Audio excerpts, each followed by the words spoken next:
আসসালামু আলাইকুম। আশা করি সবাই ভালো আছেন। গ্রিন এনার্জি চ্যানেলের পক্ষ থেকে সবাইকে জানাই স্বাগতম।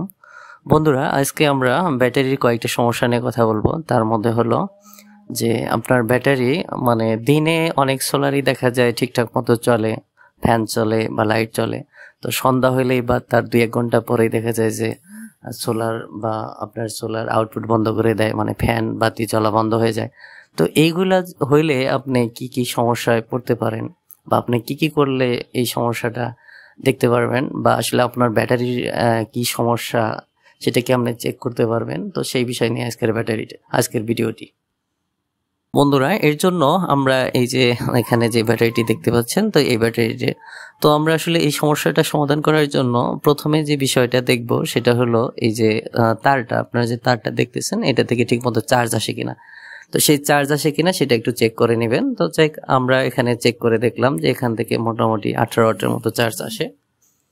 তো এই তো এখানে দেখা যেতেছে যেহেতু দিনটাও খুব ভালো না, আর প্যানেলের বয়স অনেক বেশি, সেই অনুপাতে চার্জ এই পরিমাণে আসার কথা। যদি নতুন প্যানেল হইতো তাহলে চার্জ কম আসলে হয়তো টেনশন হইতো যে হয়তো প্যানেলের সমস্যা। যেহেতু এখানে নতুন প্যানেল না, প্যানেলটা অনেক পুরাতন, প্রায় 10 বছরের আগের, তাই প্যানেল আউটপুট অনেকটাই কমে যাবে, এটাই স্বাভাবিক। আবার রোদও নাই।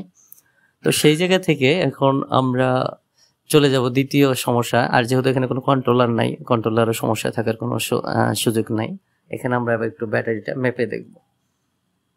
তো বন্ধুরা, আমরা এই ব্যাটারিটা মাপার জন্য যে একটা ডিজিটাল মাল্টিমিটার ব্যবহার করতেছি। তো আপনারা প্রথমে যে কাজটা করবেন, যে এই ব্যাটারির প্লাস তারটা, লাল তারটা আপনি প্লাসে রাখবেন, আর কালো তারটা তার প্রথম সাইডের যে খোপটা আছে বা যেটাকে সেলের খোপ বলা হয়, ওই খোপটাকে পানি বা অ্যাসিডের ভিতরে ধরবেন। এর ভোল্টটা যদি তারপরে যেভাবে চেক করবেন যে একটা ওইটা প্রথমে যে জায়গায় ধরছিলেন ওইটা তারপরের খোপে, আর পিছনের যেটা প্লাসে ধরছিলেন ওইটা আবার তারপরের খোপে। এভাবে একটার পর একটা চেক করে যদি আপনি দেখেন যে কোনো সেল ভোল্টেজ 12 2 এর নিচে আছে, অর্থাৎ কমপক্ষে যদি আপনার 1.5 ভোল্ট হয় তবুও আপনার ব্যাটারি ঠিক আছে। যদি 1.5 এর নিচে কোনো সেল ভোল্টেজ হয় তখন ওই সেলটা নষ্ট হয়ে গেছে। তো তখন আপনি বুঝতে পারবেন যে আপনার ব্যাটারির সমস্যা।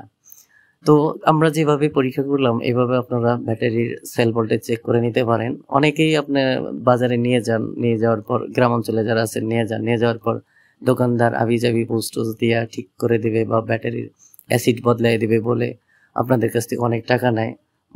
মনে করে যে ব্যাটারির সমস্যা হয়েছে, অ্যাসিড বদলাই দিলে হয়তো ব্যাটারিটা ঠিক হবে। তো সেটা বোকামি। তার আগে আপনারা যে কাজটা করবেন, এভাবে সেল ভোল্টেজগুলো অবশ্যই চেক করে নেবেন। যদি দেখেন যে সেল ভোল্টেজ ডাউন হয়ে গেছে তাহলে আপনারা মনে করবেন আপনার ব্যাটারির ওই কোপটা ডাউন হয়ে গেছে, এই ব্যাটারিটা আর ঠিক করা খুবই কঠিন হয়ে যাবে। আর যদিও ঠিক করেন তাহলে এই ব্যাটারিটা পুনরায় আগের মতো কাজ করবে না, শুধু টাকা খরচ হবে। তো এইটা পুরাতন হিসাবে বিক্রি করে দিয়ে চেষ্টা করবেন নতুন একটা নেওয়ার। আর যদি কারো নতুন নেওয়ার সুযোগ না থাকে তাহলে আপনারা এই ব্যাটারি বিক্রি করে একটা পুরাতন অটোর পানি ব্যাটারি, যেটা বড় গাড়ি ব্যাটারিগুলো থাকে, ওইগুলো হয়তো নিতে পারেন। তো তাও যদি সম্ভব না হয় তবে এটা রিপেয়ার করতে পারেন। তবে রিপেয়ার করলে মোটামুটি যথেষ্ট পরিমাণ টাকা খরচ হবে, আমি এটার পক্ষে না।